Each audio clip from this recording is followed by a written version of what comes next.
Hello my dear friends, welcome to Excellent YouTube channel.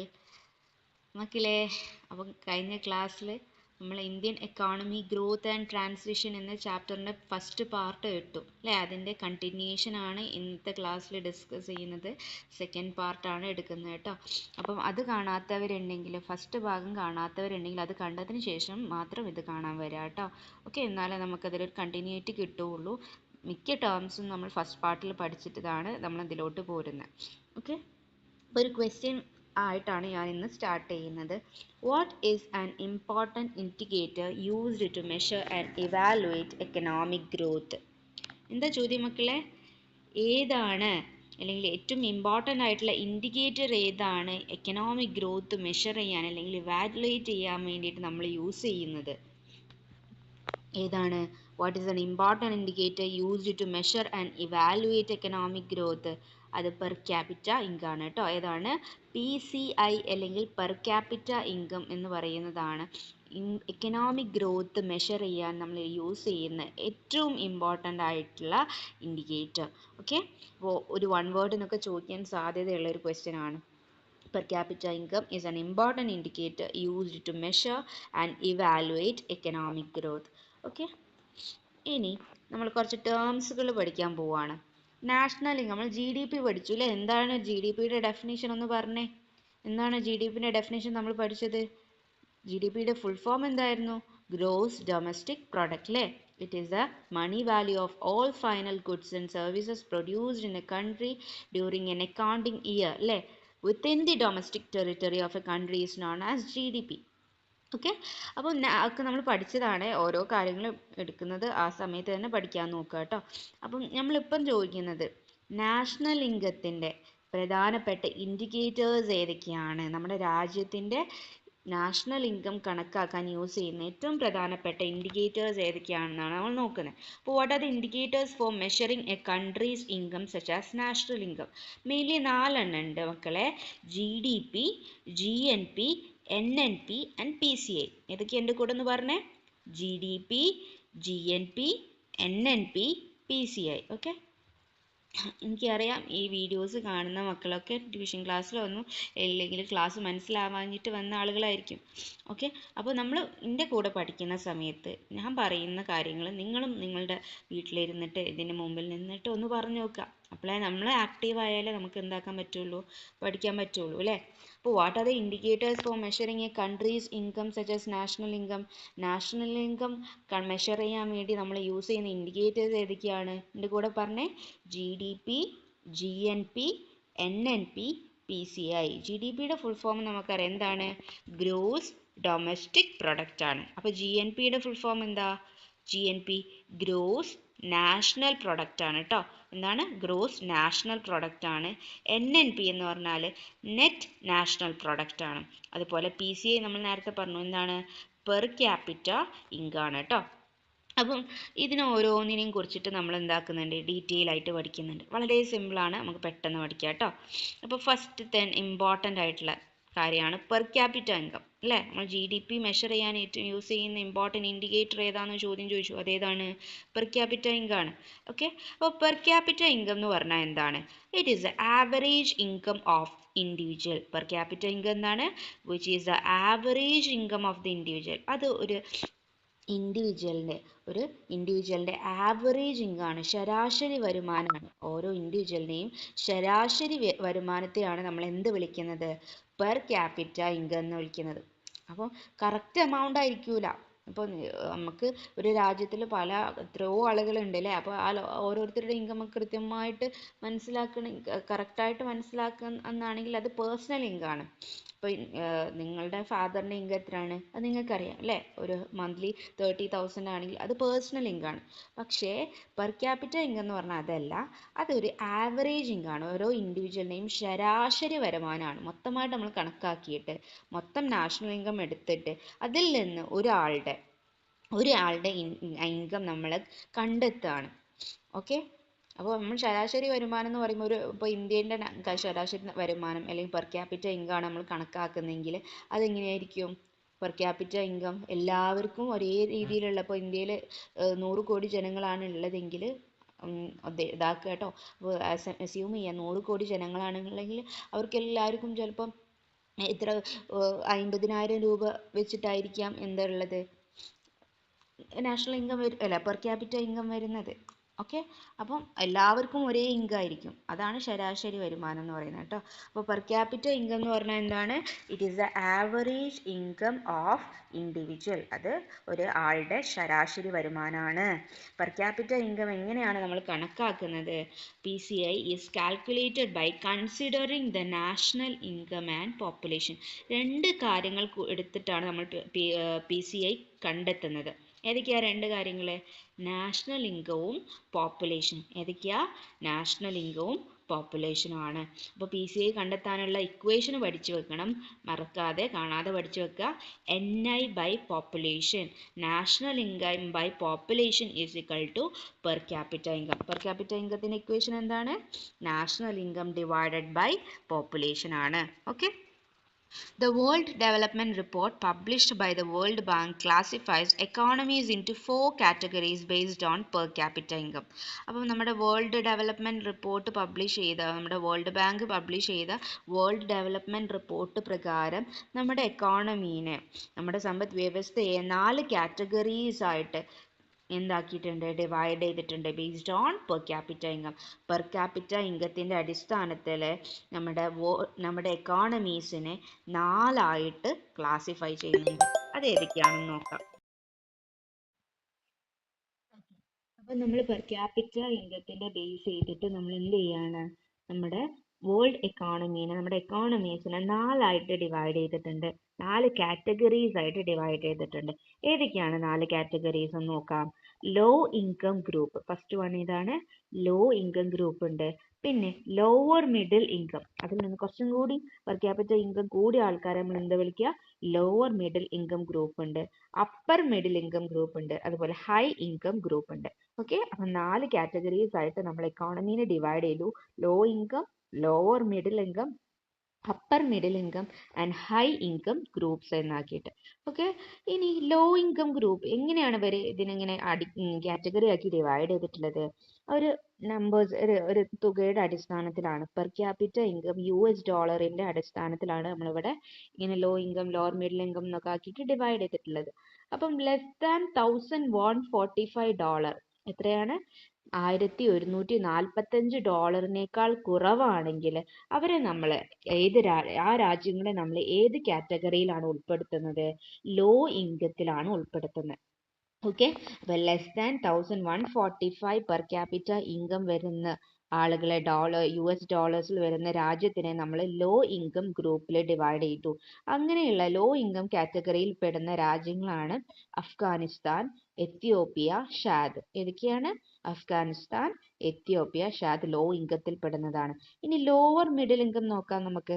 Lower middle income group എന്ന് പറഞ്ഞാൽ 1,146 to 4,515, 4,515 US dollars വരുന്ന amount വരുന്ന per capita income വരുന്ന രാജ്യങ്ങളെയാണ് നമ്മൾ എന്ത് വിളിക്കുന്നത്? ലോവർ മിഡിൽ ഇൻകം ഗ്രൂപ്പ് എന്ന് വിളിക്കുന്നത്. 1,146 to 4,515 വരെ പെർ ക്യാപിറ്റ ഇൻകം വരുന്ന രാജ്യങ്ങളെ നമ്മൾ എന്തെന്ന് വിളിക്കുന്നത്?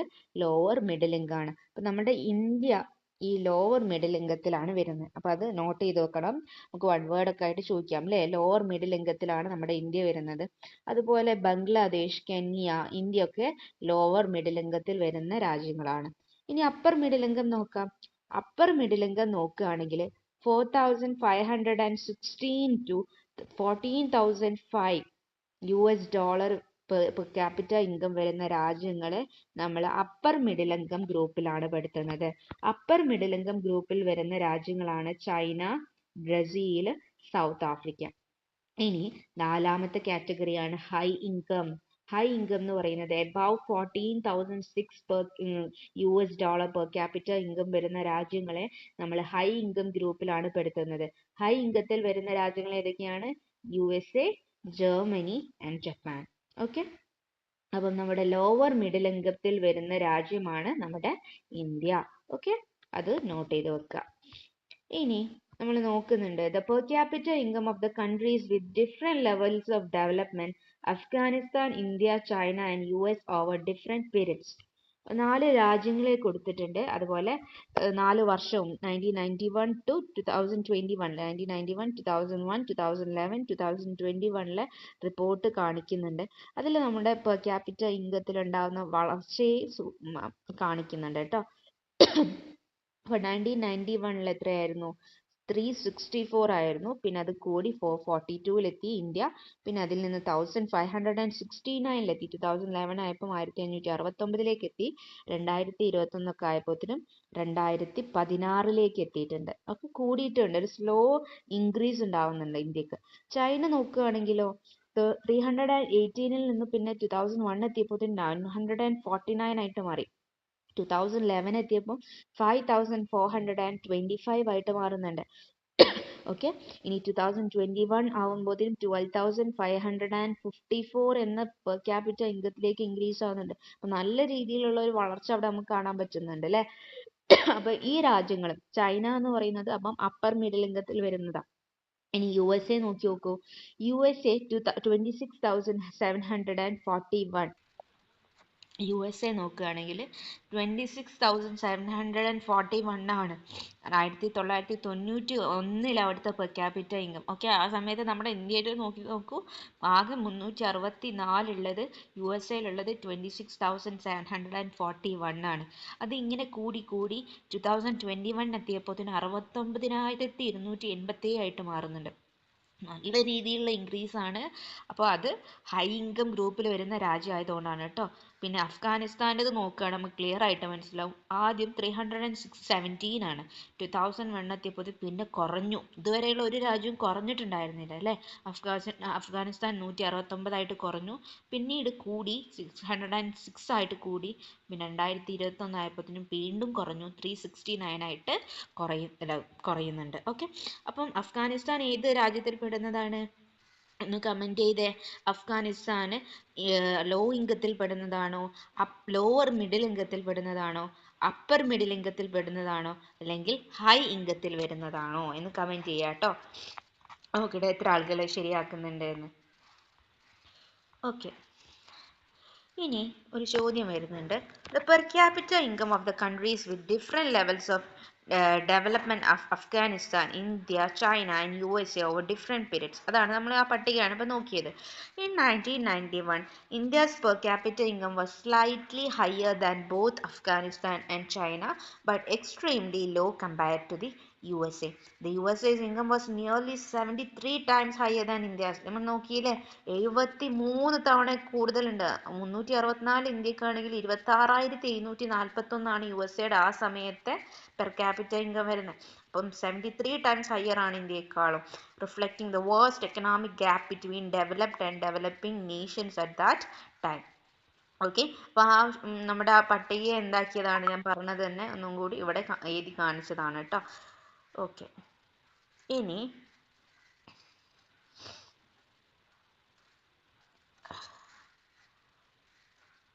നമുക്ക് ഓവറോൾ ട്രെൻഡ് ഒന്ന് നോക്കാം. India study and consistent growth in all decades അല്ലേ. നമ്മൾ പറഞ്ഞു ഇന്ത്യക്ക് ഇങ്ങനെയാണ് ഒരു കൃത്യമായിട്ട് വളരെ ചെറിയ രീതിയിലാണെങ്കിൽ പോലും ഇന്ത്യക്ക് എന്തുണ്ട്, ഗ്രോത്ത് ഉണ്ട്, അവിടെ കുറയുന്നില്ല അല്ലേ. ചൈനനെ നോക്കുകയാണെങ്കിലോ എക്കണോമിക് റൈസ് ആണ് ഔട്ട് സ്പേസിങ് ഇന്ത്യാസ് ആഫ്റ്റർ 2001. നല്ല രീതിയിലുള്ള ഉയർച്ച ചൈനക്ക് വരുന്നുണ്ട്. USA-നാണെങ്കിൽ കൺസിസ്റ്റന്റ് ആയിട്ട് ഹൈ ഇൻകം ഗ്രോത്ത് ആണ്, വലിയ രീതിയിലുള്ള ഗ്രോത്ത് ഉണ്ടാവുന്നുണ്ട്. അഫ്ഗാനിസ്ഥാന് എന്തത് നമുക്ക് പറയാം എക്കണോമിക് ഇൻസ്റ്റബിലിറ്റി ആണ്. അവിടെ ഒരു വർഷം 1991 കൂടിയത് 2001 ഒക്കെ ആയപ്പോഴത്തേനും കുറഞ്ഞു അല്ലേ. അപ്പോൾ പിന്നെ അത് കൂടി, അങ്ങനെ കൂടിയും കുറഞ്ഞും കളിക്കുകയാണ്. അവിടെ എക്കണോമിക് ഇൻസ്റ്റബിലിറ്റി ആണ്, സ്റ്റേബിൾ അല്ല. അതുപോലെ low growth throughout the period ആണ്, അവിടെ വളർച്ച ഉണ്ടാവുന്നില്ല, കൂടുക കുറയുക അങ്ങനെ ഒരു ഇൻസ്റ്റബിലിറ്റി കാണിക്കുന്നതുകൊണ്ട് തന്നെ അവിടെ എന്തില്ല, ഗ്രോത്ത് കാണിക്കുന്നില്ല.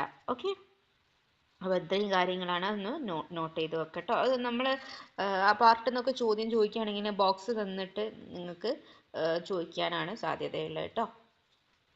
ഇനി എന്താണ് പെർ ക്യാപിറ്റ ഇൻകത്തിൻ്റെ ഇമ്പോർട്ടൻസ്? ഞങ്ങളോട് ചോദിക്കുകയാണ്, what is the importance of per capita income? Per capita income is used to compare the economic growth of different countries over the same period and to understand the economic growth of a country over different periods. രണ്ട് കാര്യങ്ങളാണ് നമുക്ക് കാണിക്കുന്നത്. Economic ഗ്രോത്തിൽ അല്ലെങ്കിൽ per capita income മീൻലി നമുക്ക് എന്ത് കാണിക്കുന്നുണ്ട്? രണ്ട് തരത്തിലുള്ള ഇമ്പോർട്ടൻസ് ആണ് കാണിക്കുന്നത്. ഒന്ന്, പല രാജ്യങ്ങൾ നമ്മുടെ വേൾഡിലുള്ള ഡിഫറെൻറ്റ് കൺട്രീസിൻ്റെ പെർ ക്യാപിറ്റ നമുക്ക് എന്താക്കാം, ഒരേ സമയം നോക്കാൻ പറ്റും. അതുപോലെ തന്നെ ഒരു രാജ്യത്തിൻ്റെ തന്നെ ഡിഫറെൻറ്റ് പീരീഡ്സിലുള്ള പെർ ക്യാപിറ്റ ഇൻകവും നമുക്ക് അണ്ടർസ്റ്റാൻഡ് ചെയ്യാൻ പറ്റും. ഓക്കെ, ഇമ്പോർട്ടൻസ് എന്തൊക്കെയാണ്? ഡിഫറെൻറ്റ് കൺട്രീസിൻ്റെ എക്കണോമിക് ഗ്രോത്ത് നമുക്ക് കാണാൻ പറ്റുന്നുണ്ട്, ഒരേ പീരീഡിലുള്ള ഗ്രോത്ത് നമുക്ക് കണക്കാക്കാൻ പറ്റുന്നുണ്ട്. അതുപോലെ തന്നെ ഒരു രാജ്യത്തിൻ്റെ ഡിഫറെൻറ്റ് പീരീഡിലുള്ള പല കാലഘട്ടങ്ങളിലുള്ള എക്കണോമിക് ഗ്രോത്തും നമുക്ക് മനസ്സിലാക്കാൻ പറ്റുന്നുണ്ട്. ഇതാണ് പെർ ക്യാപിറ്റ ഇൻകത്തിൻ്റെ ഇമ്പോർട്ടൻസ്. ഓക്കെ, ഇനി നമ്മൾ നേരത്തെ ഞാൻ പറഞ്ഞിരുന്നു അല്ലേ, പെർ ക്യാപിറ്റ ഇൻകം വേറെയാണ്, അതുപോലെ പേഴ്സണൽ ഇൻകം വേറെയാണ്. രണ്ടും ഡിഫറെൻറ്റ് ടോപ്പിക്സ് ആണ്, പി ഐയും പി സി ഐയും. Okay, P C I and P I is empirically എന്താണ്, ഡിഫറെൻറ്റ് ടോപ്പിക്സ് ആണ്. അപ്പോൾ എന്താ നോക്കിക്കേ, P C I shows the average income of the people. P C I എന്താണ്? ഒരാളുടെ ആവറേജ് ഇൻകം ആണ്, ശരാശരി വരുമാനം, കറക്റ്റ് വരുമാനമല്ല അല്ലേ. നമുക്കറിയാം, ഇപ്പം നമ്മുടെ നിങ്ങളുടെ ഫ്രണ്ട്സൊക്കെ ഉണ്ടെങ്കിൽ ഫ്രണ്ട്സിൻ്റെ നിങ്ങളുടെ അച്ഛൻ്റെ ശമ്പളം വേറെ ആയിരിക്കും, നിങ്ങളുടെ ഫ്രണ്ട്സിൻ്റെ അച്ഛന്മാരുടെ ശമ്പളം വേറെ ആയിരിക്കും, നിൻ്റെ അമ്മ വർക്ക് ചെയ്യുന്നതിൻ്റെ അമ്മൻ്റെ ശമ്പളം വേറെ ആയിരിക്കും. അപ്പോൾ ഒക്കെ ഡിഫറെൻ്റ് ആണ്. പക്ഷെ നമ്മൾ പെർ ക്യാപിറ്റ ഇൻകം കണ്ടെത്തുമ്പോൾ അവർക്ക് എല്ലാവർക്കും ഒരേ രീതിയിലുള്ള വരുമാനം കാണാം. അപ്പം അതുകൊണ്ടാണ് ആവറേജ് ഇൻകം ആണെന്ന് പറയുന്നത്. But personal income is the actual income of a person. മക്കളെ, എന്താണ് പേഴ്സണൽ ഇൻകം എന്ന് പറഞ്ഞാൽ? എന്താണ് അത്? നമ്മുടെ ആക്ച്വൽ ഇൻകം ആണ്, ശരിക്കത്തെ വരുമാനമാണ്. നിങ്ങളുടെ അച്ഛന് 50,000 ആണ് വരുമാനം വരുന്നത്, അതാണ് പേഴ്സണൽ ഇൻകം. കൃത്യമായിട്ടുള്ള വരുമാനത്തെയാണ് നമ്മൾ എന്ത് വിളിക്കുന്നത്? പേഴ്സണൽ ഇൻകം എന്ന് വിളിക്കുന്നത്. അപ്പോൾ എന്താണ് personal income? It is the actual income of a person. The per capita income of a country can be higher or lower than the personal income. Per capita income personal ഇൻകത്തേക്കാൾ ചിലപ്പം കൂടാം, ചിലപ്പം കുറയാം. അപ്പം നമുക്ക് മനസ്സിലായില്ലേ, പെർ ക്യാപിറ്റ ഇൻകവും personal ഇൻകത്തിൻ്റെ ഡിഫറൻസ് മനസ്സിലായോ മക്കൾക്ക്? ഒന്ന് ആവറേജ് ഇൻകം ആണ്, ഒന്ന് ആക്ച്വൽ ഇൻകം ആണ് അല്ലേ. പെർ ക്യാപിറ്റ ഇൻകം എന്ന് പറഞ്ഞാൽ ആവറേജ് ഇൻകം ആണ്, പേഴ്സണൽ ഇൻകം എന്ന് പറഞ്ഞാൽ actual income of a person ആണ്. ഓക്കെ, പെർ ക്യാപിറ്റ ഇൻകം കണ്ടെത്താനുള്ള ഇക്വേഷൻ എന്തായിരുന്നു? പെർ ക്യാപിറ്റ ഇൻകം കണ്ടെത്താനുള്ള equation national income divided by total population ആണ് കേട്ടോ. ഓക്കെ,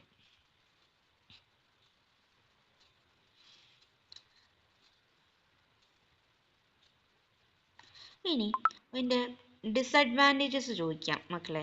എന്തൊക്കെയാണ് നമ്മുടെ ഇതിൻ്റെ ഡിസഡ്വാൻറ്റേജസ് അല്ലെങ്കിൽ ലിമിറ്റേഷൻസ്? പെർ ക്യാപിറ്റ ഇൻകത്തിൻ്റെ ലിമിറ്റേഷൻസ് എന്തൊക്കെയാണെന്ന് നോക്കാം. As an indicator of economic growth, per capita income has certain shortcomings. What are they? ഒന്നാമത്തെ അല്ലെങ്കിൽ ഫസ്റ്റ് ആയിട്ടുള്ള ലിമിറ്റേഷൻ ആയിട്ട് നമുക്ക് പറയാൻ പറ്റും, it is only an average income. അതൊരു ഒരാളുടെ വരുമാനം കൃത്യമായിട്ടുള്ള വരുമാനമല്ല, അതൊരു ശരാശരി വരുമാനമാണ്. Informations about the distribution and inequality of wealth is not reflected in the income index. ഇപ്പോൾ നമുക്ക് ഞാൻ അതിന് എക്സാമ്പിൾ വെച്ച് പറഞ്ഞുതരാം. ഇപ്പം നമ്മുടെ രാജ്യത്ത് മുകേഷ് അംബാനിനെ പോലെയുള്ള കുറച്ച് ആളുകളുണ്ട്. പക്ഷെ എല്ലാവരും ഇന്ത്യയിലുള്ള മൊത്തം ആളുകളും മുകേഷ് അംബാനിനെ പോലെ ഒരു പൈസക്കാരാണോ? അല്ല അല്ലേ. അപ്പോൾ നമ്മുടെ ഇന്ത്യയിലൊക്കെ നോക്കുകയാണെങ്കിൽ കുറഞ്ഞ ആൾക്കാരുടെ കയ്യിൽ കുറേ ക്യാഷ് ഉണ്ട്, ബാക്കിയുള്ള ആൾക്കാരൊക്കെ മെജോറിറ്റിയും പൂവറാണ് അല്ലേ. അപ്പോൾ ഇങ്ങനത്തെ ഒരു അവിടെ വെൽത്ത് കൃത്യമായിട്ടുള്ളതല്ല കാണിക്കുക. പക്ഷെ നമ്മൾ പെർ ക്യാപിറ്റ ഇൻകം കണ്ടെത്തുമ്പോൾ ഇവർക്ക് എല്ലാവർക്കും ഒരേ ഇൻകം ആയിരിക്കും, പൈസക്കാർക്കും പാവപ്പെട്ടവർക്കും ഒക്കെ ഒരേ ഒരു ഇൻകമാണ് കാണിക്കുക. അപ്പോൾ information about the distribution and inequality of wealth is not reflected in the income index. അവിടെ ഒരാളുടെ സമ്പത്തിൻ്റെ വ്യത്യാസമൊന്നും എന്താക്കുന്നില്ല, കണക്കാക്കുന്നില്ല. Since per capita income is calculated on the basis of national income, the limitations of calculating national income also affect the per capita income. നമുക്കറിയാം national income നമ്മൾ പഠിച്ചിട്ടുണ്ട്, കഴിഞ്ഞ ക്ലാസ്സുകളിലൊക്കെ പഠിച്ചതാണ്. നാഷണൽ ഇൻകത്തിന് എന്തൊക്കെ ലിമിറ്റേഷൻസ് ഉണ്ടോ ആ ലിമിറ്റേഷൻസ് ഒക്കെ എന്തിനും വരും? പെർ ക്യാപിറ്റ ഇൻകത്തിനും വരും. കാരണം എന്താണ്? പെർ ക്യാപിറ്റ ഇൻകം കണ്ടെത്താൻ നമ്മൾ ഇക്വേഷൻ എന്തായിരുന്നു? National income divided by population. അപ്പോൾ നാഷണൽ ഇൻകത്തിന് എന്തൊക്കെ ലിമിറ്റേഷൻസ് ഉണ്ടോ, എന്തൊക്കെ കുറവുകളുണ്ടോ, അതൊക്കെ പെർ ക്യാപിറ്റ ഇൻകത്തിനും വരും. Okay, factors that enhance the quality of life are not included in the scope of the PCI index. factors that enhance the quality of life are not included in the PCI index. Per capita ഇൻഡെക്സിൽ per capita ഇൻകത്തിൽ എന്ത് കാണിക്കുന്നില്ല? ഒരാളുടെ quality of life കാണിക്കുന്നില്ല. അവിടെ ക്വാണ്ടിറ്റിയെ കാണിക്കുന്നുള്ളൂ. ഇത്ര ആളുടെ വരുമാനം, ആ വരുമാനം കൊണ്ട് അവർക്ക് എന്ത് ക്വാളിറ്റി ആണുള്ള അവരുടെ ജീവിതത്തിൽ ജീവിത നിലവാരം എന്താണെന്ന് കാണിക്കുന്നില്ല. അപ്പം അതും ഒരു എന്താണ്, ഡീമെറിറ്റ് ആണ്, അല്ലെങ്കിൽ ഒരു ലിമിറ്റേഷൻ ആണ്. ഓക്കെ, അപ്പോൾ മേജർ ലിമിറ്റേഷൻസ് ഓഫ് PCI ഏതൊക്കെയാണ്, like shortcomings, limitations, disadvantages ഒക്കെ എന്ന് പറഞ്ഞ് ചോദിക്കാം. പറഞ്ഞേ, it is only an average income, information about the distribution and inequality of wealth is not reflected in the income index.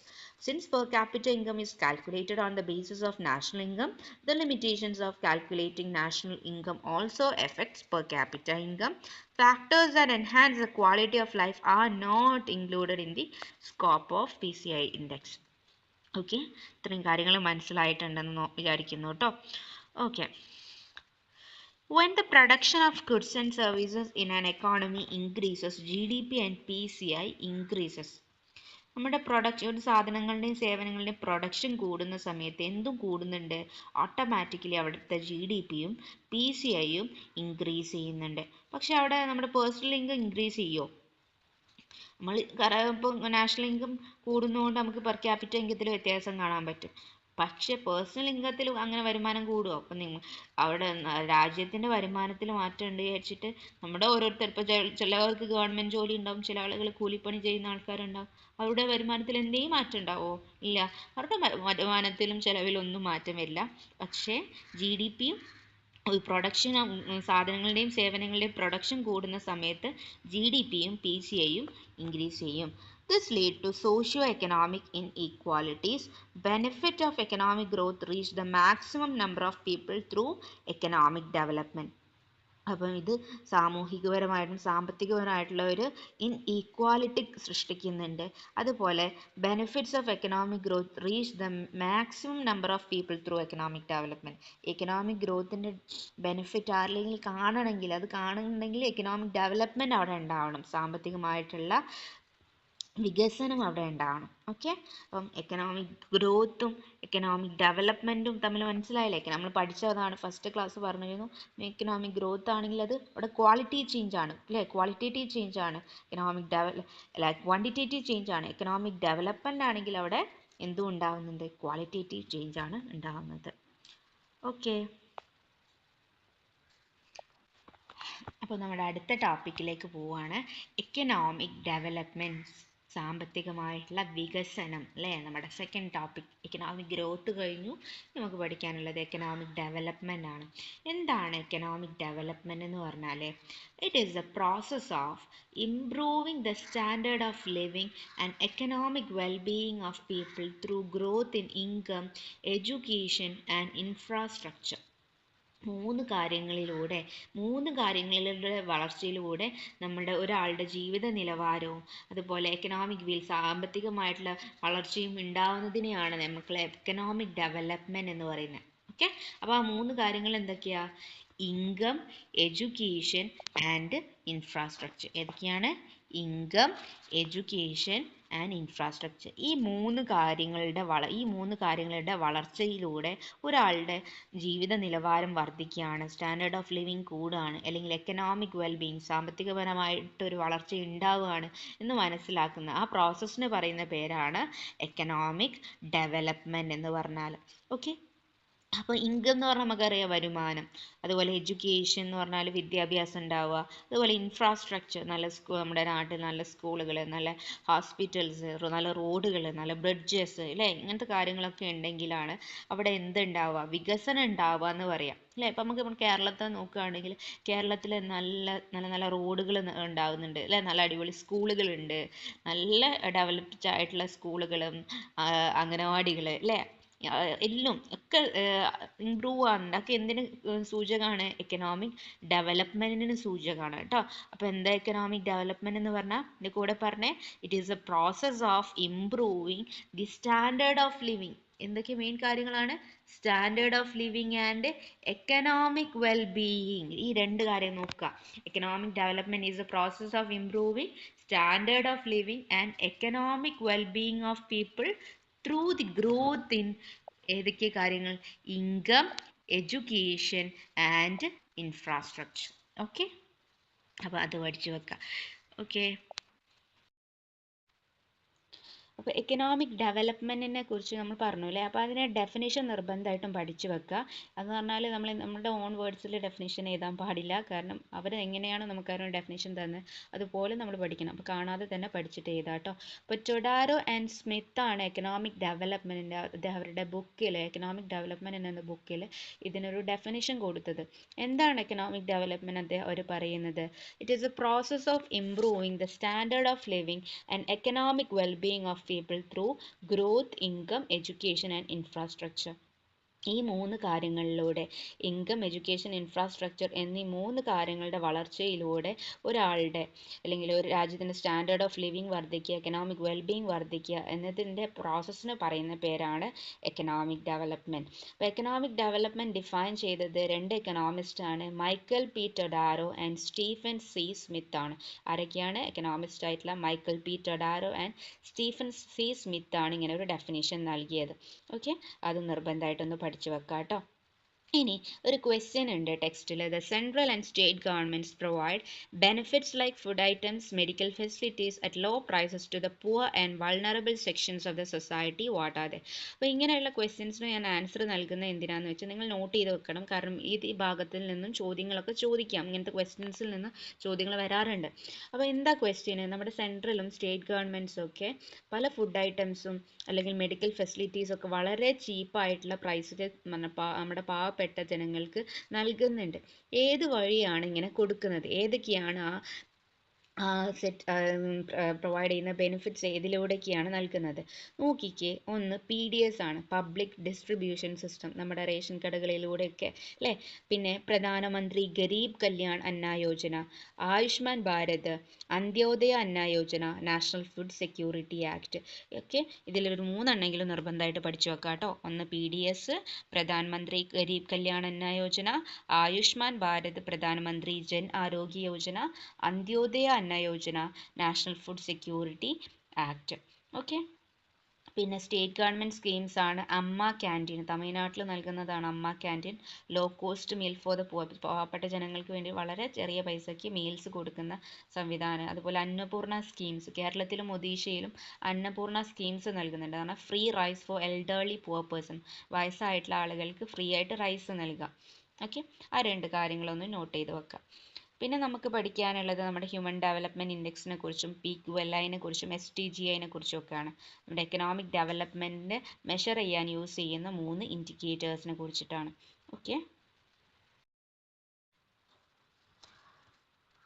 Economic development measure ചെയ്യാൻ വേണ്ടി use ചെയ്യുന്ന 3 ഇൻഡിക്കേറ്റേഴ്സിനെ കുറിച്ചിട്ടാണ് നമ്മൾ പഠിക്കുന്നത്. പ്രധാനപ്പെട്ട 3 ഇൻഡെക്സുകളെ കുറിച്ചിട്ടാണ് പഠിക്കുന്നത് കേട്ടോ. ഡീപ്പായിട്ട് പഠിക്കുന്നുണ്ട്. അപ്പോൾ പ്രധാന ടോപ്പിക് തന്നെയാണ് കേട്ടോ. അപ്പോൾ നോക്കിക്കേ, ഫസ്റ്റ് വൺ ഏതാണ്? HDI, ഹ്യൂമൻ ഡെവലപ്മെൻറ്റ് ഇൻഡെക്സ് ആണ്.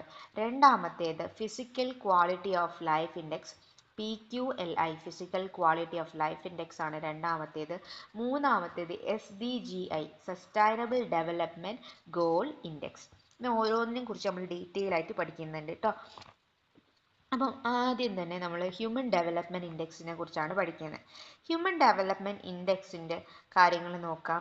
This is an index developed by the United Nations based on human development to measure economic development. അപ്പോൾ എന്താണ് ഹ്യൂമൻ ഡെവലപ്മെൻറ്റ് ഇൻഡെക്സ് എന്ന് ചോദിച്ചാൽ ഒരൊറ്റ വാക്കിൽ നമുക്ക് പറയാം, it is an index developed by, ആര് ഡെവലപ്പ് ചെയ്തതാണ്? യുണൈറ്റഡ് നേഷൻസ്, UN അല്ലേ, UN ഡെവലപ്പ് ചെയ്ത ഒരു ഇൻഡെക്സ് ആണ് ഹ്യൂമൻ ഡെവലപ്മെൻറ്റ് ഇൻഡെക്സ്. എന്തിനു വേണ്ടിയിട്ട്? എക്കണോമിക് ഡെവലപ്മെൻറ്റ് മെഷർ ചെയ്യാൻ വേണ്ടിയിട്ട് UN ഡെവലപ്പ് ചെയ്ത ഇൻഡെക്സ് ആണ് human development index. Human development index calculate ചെയ്യുന്നത് നമ്മൾ പ്രധാനപ്പെട്ട 3 ഫാക്ടേഴ്സിൻ്റെ അടിസ്ഥാനത്തിലാണ്. Human development index is calculated based on 3 factors. ഏതൊക്കെയാണ്? ഒന്ന് ലൈഫ് എക്സ്പെക്റ്റൻസി, ഏതാണ്? ലൈഫ് എക്സ്പെക്റ്റൻസി ഉണ്ട്. രണ്ടാമത്തേത് literacy and gross school enrolment rate. അതുപോലെ third one per capita income. ഏതൊക്കെയാണ്? Life expectancy, literacy and gross school enrolment rate and per capita income. അപ്പോൾ human development index calculate ചെയ്യുന്ന പ്രധാനപ്പെട്ട 3 factors ഏതൊക്കെയാണ് മക്കളെ പറഞ്ഞേ? Life expectancy, literacy and gross and school enrolment rate, അതുപോലെ per capita income. ആരാണ് നമ്മുടെ ഹ്യൂമൻ ഡെവലപ്മെന്റ് ഇൻഡെക്സ് നമുക്ക് ഡെവലപ്പ് ചെയ്ത ഗ്രൂപ്പ് ഓഫ് ആളുകൾ, ഓർഗനൈസേഷൻ ഏതാണെന്ന് ചോദിച്ചാൽ അത് UN ആണ് കേട്ടോ. ഏതാണ്? UN ആണ്, യുണൈറ്റഡ് നേഷൻസ് ആണ്. അപ്പോൾ പറഞ്ഞ ഹ്യൂമൻ ഡെവലപ്മെന്റ് ഇൻഡെക്സ് എന്ന് പറയുന്ന ഇൻഡെക്സ് ഡെവലപ്പ് ചെയ്തത് UN ആണ്. നമ്മുടെ എക്കണോമിക് ഡെവലപ്മെന്റ് മെഷർ ചെയ്യാൻ വേണ്ടിയിട്ട് ഡെവലപ്പ് ചെയ്ത ഇൻഡെക്സ് ആണ്. അതുപോലെ ഇത് മെഷർ ചെയ്യാൻ യൂസ് ചെയ്യുന്ന പ്രധാനപ്പെട്ട 3 ഫാക്ടേഴ്സ് ഏതൊക്കെയാണെന്ന് ചോദിച്ചാൽ life expectancy, literacy and gross school enrolment rate, per capita income. Life expectancy എന്ന് പറഞ്ഞാൽ എന്താണ്? നമുക്കറിയാം നമ്മുടെ ജീവിതത്തിൽ നമ്മൾ ഇത്ര കാലമാണ് ജീവിക്കുക അല്ലേ? നമ്മുടെ ഒരു ആയുസ് എന്ന് പറയുന്നത് ഇത്ര വയസ്സാണെന്ന് നമുക്ക് പറയാം. അപ്പോൾ നമ്മുടെ ഇന്ത്യയിലൊക്കെ ആണെങ്കിൽ ഒരു 60-65 വയസ്സാണ് അവരുടെ ശരാശരി ജീവിതകാലം നമ്മൾ പറയും. അതാണ് ലൈഫ് എക്സ്പെക്റ്റൻസി. എത്ര കാലം ജീവിക്കുന്നു എന്നതാണ് ലൈഫ് എക്സ്പെക്റ്റൻസി റേറ്റ്. ലിറ്ററസി എന്ന് പറഞ്ഞാൽ എന്താണ്? ഒരാൾക്ക് എഴുതാനും വായിക്കാനും അറിയുന്നുണ്ടോ അല്ലെ? മലയാളം ആയിക്കോട്ടെ, ഇംഗ്ലീഷ് ആയിക്കോട്ടെ, അല്ലെങ്കിൽ ഹിന്ദി ആയിക്കോട്ടെ, എഴുതാനും വായിക്കാനും അറിയുന്നുണ്ടോ? ലിറ്ററസി ഇന്നുണ്ടോ? Gross school enrolment rate, per capita income എന്ന് പറഞ്ഞാൽ എന്താ? നമ്മൾ പഠിച്ചു, ഒരാളുടെ ശരാശരി വരുമാനമാണ്. ഓക്കെ, ഈ 3 ഫാക്ടേഴ്സ് വളരെ ഇമ്പോർട്ടൻ്റ് ആണ്. ഓക്കെ, ഇനി ഇത് പ്രിപ്പയർ ചെയ്തത് നമ്മൾ പറഞ്ഞു UN ആണ്. Their value will be between 0 and 1. അവരുടെ വാല്യൂ മക്കളെ എത്രയാണ്? 0-ൻ്റെയും 1-ൻ്റെയും ഇടയിലായിരിക്കും. ഈ ഹ്യൂമൻ ഡെവലപ്മെന്റ് ഇൻഡെക്സ് കാൽക്കുലേറ്റ് ചെയ്ത് കഴിഞ്ഞാൽ അവരുടെ വാല്യൂ ഏതിൻ്റെ ഇടയിലാണ്? 0 and 1-ൻ്റെ, ബിറ്റ്വീൻ 0 and 1 ആയിരിക്കും. Based on the value of this index the countries of the world are divided into 4 groups. ഈ ഹ്യൂമൻ ഡെവലപ്മെന്റ് ഇൻഡെക്സിന്റെ അടിസ്ഥാനത്തിൽ നമ്മുടെ രാജ്യങ്ങളെ നമ്മൾ എത്ര ആക്കി ഡിവൈഡ് ചെയ്തിട്ടുണ്ട്? 4 ആക്കി ഡിവൈഡ് ചെയ്യുന്നുണ്ട്. നോക്കിക്കോ, low human development, medium human development, high human development and very high human development. അപ്പോൾ ഹ്യൂമൻ ഡെവലപ്മെന്റ് ഇൻഡെക്സിന്റെ അടിസ്ഥാനത്തിൽ നമ്മൾ നമ്മുടെ രാജ്യങ്ങളെ നമ്മൾ 4 കാറ്റഗറി ആയിട്ട് ഡിവൈഡ് ചെയ്തു. Low human development, medium human development, high human development and very high human development. ഏതൊക്കെയാ? Low, medium, high and very high. Okay, low എന്ന് പറയുന്നത് 0 to 0.550, ബിലോ 0.550 ആണെങ്കിൽ അത് ലോ ആയിരിക്കും.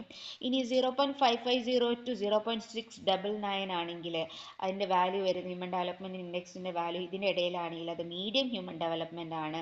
അതുപോലെ 0.700 to 0.799 ആണെങ്കിൽ ഹൈ ആണ്. ഇനി എബവ് 0.80 ആണെങ്കിൽ അതെന്താണ്? വെരി ഹൈ ഹ്യൂമൻ ഡെവലപ്മെന്റ് ആണ് കേട്ടോ, കൺട്രീസ് ആണ്.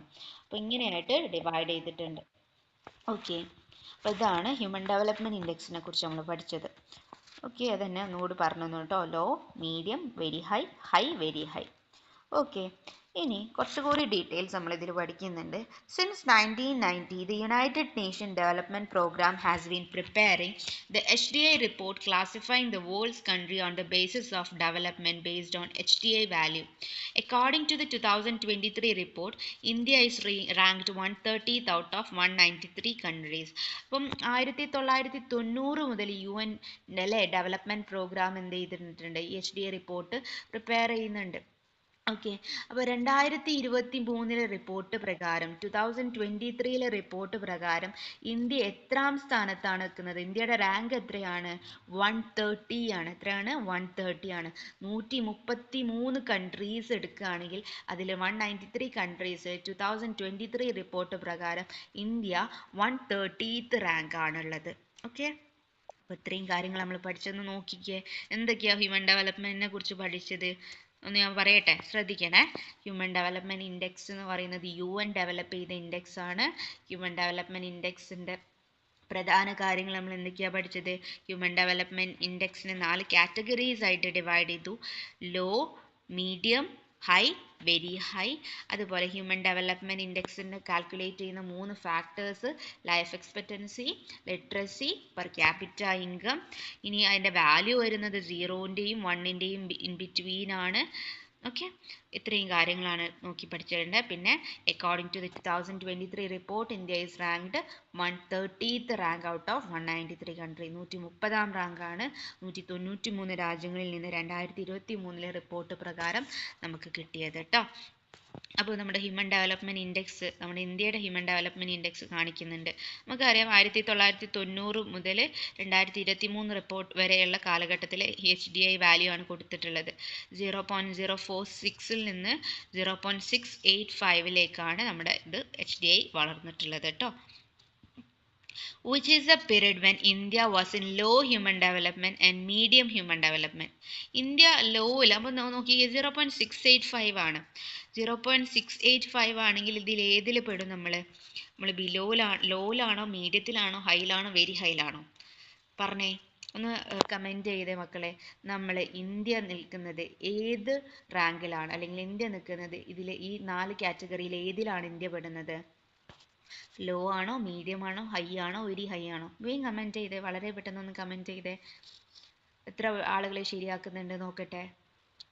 ഓക്കെ, അപ്പോൾ നമ്മൾ പെടുന്നത് മീഡിയത്തിലാണ് കേട്ടോ. നമ്മുടെ 2023 പ്രകാരം മീഡിയത്തിലാണ്. നമ്മൾ 1990-ലൊക്കെ നമ്മൾ എത്രയിലായിരുന്നു? ലോയിലായിരുന്നു കേട്ടോ. 0.446 നമ്മൾ ലോയിൽ നിന്ന് ഇപ്പം മീഡിയത്തിലേക്ക് എത്തി. പിന്നെ വളരണ്ടേ നമ്മളിനി ഹൈയിലേക്കൊക്കെ എത്തണം, ഹൈയിലേക്കും വെരി ഹൈയിലേക്കൊക്കെ എത്തണം, എന്നാലേ നമ്മൾ ഡെവലപ്ഡ് രാജ്യമായിട്ട് മാറുള്ളൂ. ഓക്കെ, അപ്പം which is the period when India was in law human development?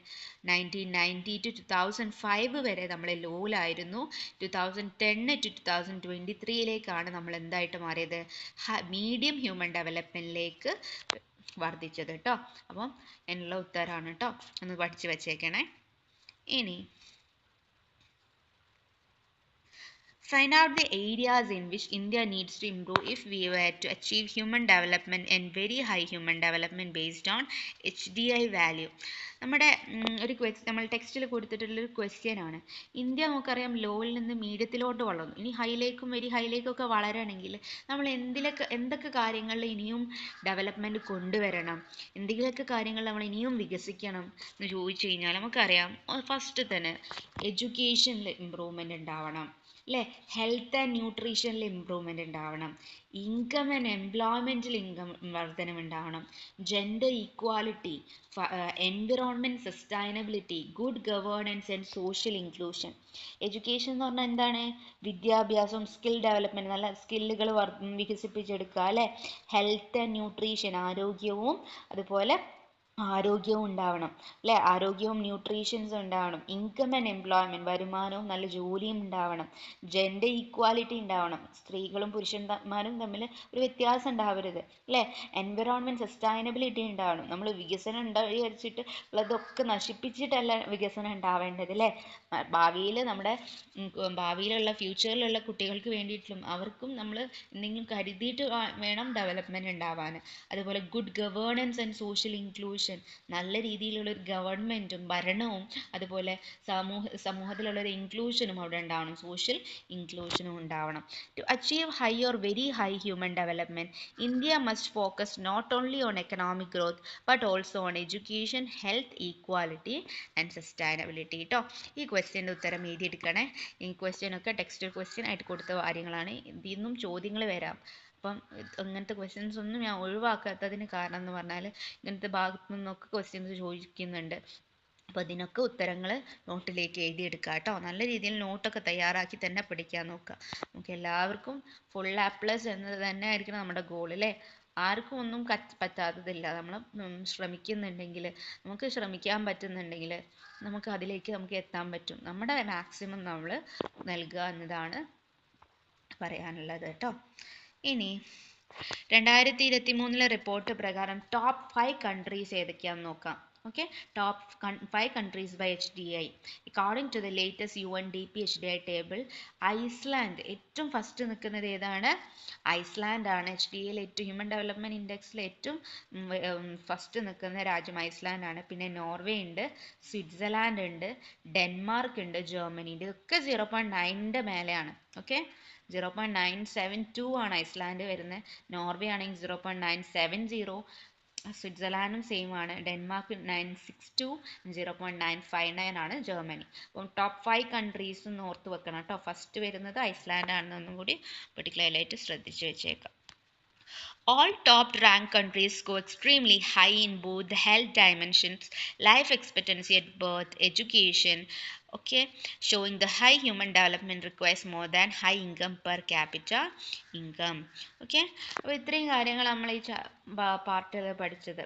കൂടുതലായി കഴിഞ്ഞാൽ നിങ്ങൾക്ക് എന്താവും, ബോറടിക്കും അല്ലേ? അപ്പോൾ നമ്മൾ എന്താക്കുക, അടുത്ത ഭാഗത്തെ കാര്യങ്ങൾ, ഇനിയുള്ള അടുത്ത ടോപ്പിക്കുകൾ നമ്മൾ അടുത്ത പാർട്ടിലിടും. ഓക്കെ, ഈ കാര്യങ്ങളൊക്കെ മനസ്സിലായിട്ടുണ്ട് എന്ന് വിചാരിക്കുന്നു.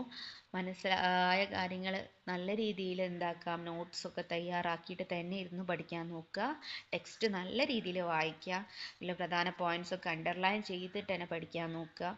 ഓക്കെ, ഇനി നിങ്ങൾ ചാനൽ ആദ്യമായിട്ട് കാണുന്നവരാണെങ്കിൽ ഒന്ന് സബ്സ്ക്രൈബ് ചെയ്യുക. അതുപോലെ വീഡിയോ ഇഷ്ടപ്പെട്ടിട്ടുണ്ടെങ്കിൽ ലൈക്ക് ചെയ്യുക. നിങ്ങളുടെ കമൻസാണ് നമുക്ക് തരുന്ന ഏറ്റവും വലിയ സന്തോഷം അല്ലേ? ചെറുതാണെങ്കിൽ പോലും നിങ്ങളുടെ ഒരു വ്യൂ അല്ലെങ്കിൽ ഒരു കമൻറ്റ് തരുന്ന സന്തോഷം അത് അത്രയും വലുതാണ്. നിങ്ങൾക്ക് അത് ഉപകാരപ്പെട്ടു എന്ന് അറിയുമ്പോൾ വലിയൊരു സന്തോഷം തരുന്നുണ്ട്. ഓക്കെ, കുറേ ആൾക്കാർ കമൻറ്റ് ചെയ്തിരുന്നു സെക്കൻഡ് പാർട്ട് തരണം, അതിൻ്റെ അടിസ്ഥാനത്തിലാണ് ഇങ്ങനെ ഒരു ക്ലാസ് തന്നത്. ഓക്കെ, എന്തായാലും ഇഷ്ടപ്പെട്ടിട്ടുണ്ടെങ്കിൽ സബ്സ്ക്രൈബ് ചെയ്യുക, ലൈക്ക് ചെയ്യുക, ഫ്രണ്ട്സിനൊക്കെ ഷെയർ ചെയ്ത് കൊടുക്കുക. ഓക്കെ, അടുത്ത പാർട്ട് ഇത്രയും പെട്ടെന്ന് തന്നെ ഇടാൻ നോക്കാം. So thank you from excellent YouTube channel.